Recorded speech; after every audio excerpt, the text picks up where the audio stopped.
The tropics are heating up, where an advisory has been put out for Tropical Depression 2 in the Atlantic, with maximum sustained winds currently of 35 miles an hour and minimum central pressure of 1,007 millibars. This storm will be moving to the west, impacting the Windward Islands, and moving into the Caribbean Sea, where it could impact portions of Hispaniola, Jamaica, and Cuba before heading towards the Yucatan Peninsula and potentially even into the Gulf of Mexico.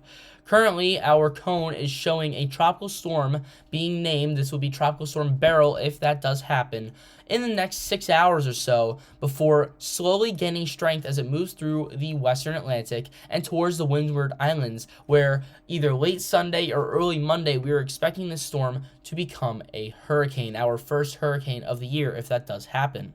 This storm will cross the Windward Islands and move into the Caribbean Sea, where impact could be felt in portions of Hispaniola, Cuba, and Jamaica. It seems like Puerto Rico is outside the cone as of right now. That doesn't mean that any impacts will not be felt on the island, but the center of the storm will not be passing over Puerto Rico. So we also could be extending this just a bit forward based on our current model guidance showing this storm heading towards the Yucatan Peninsula and potentially into the Gulf of Mexico as well. We'll get to that in just a bit here. First things first, I want to read the key messages for this storm issued by the National Hurricane Center. Tropical Depression 2 is expected to strengthen and be a hurricane when it reaches the Windward Islands late Sunday night or Monday, bringing a risk of heavy rainfall, hurricane-force winds, and dangerous storm surge and waves. Hurricane and tropical storm watches will likely be required for portions of the Windward and southern Leeward Islands later tonight or early Saturday. Interest in Central and Western Caribbean Sea should monitor the progress of this system. Users are reminded that there are large uncertainties at days 4 and 5 and to not focus on the specific details of the track or intensity forecast.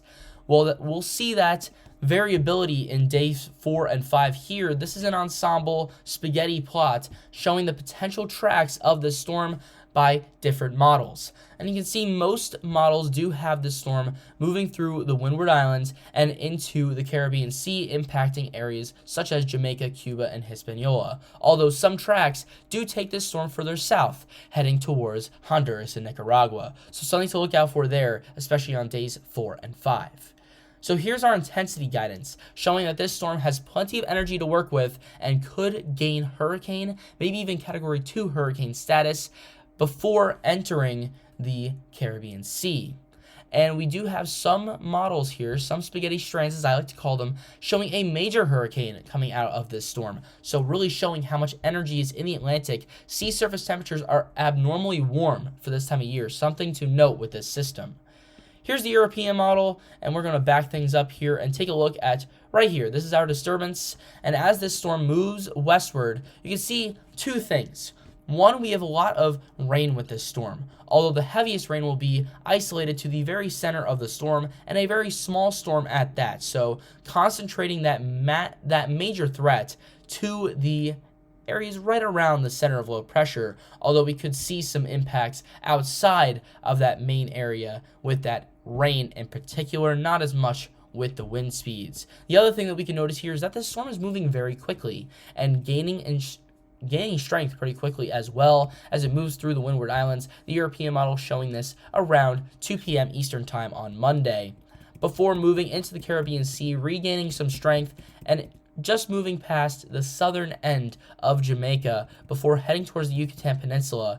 This model does have the storm moving over the Yucatan Peninsula and into the Gulf of Mexico, and then making another landfall just south of the Texas-Mexico border. So something to look out for with this storm is where that track will take it after the Caribbean Sea and what impacts we will see on the Windward Islands and in Jamaica. So something to keep note of over the next few days. If any updates are brought up with this storm, you will see them right here on the channel. Make sure to stay here on Filippo Formica Weather for all things tropics. I will see you guys again very soon.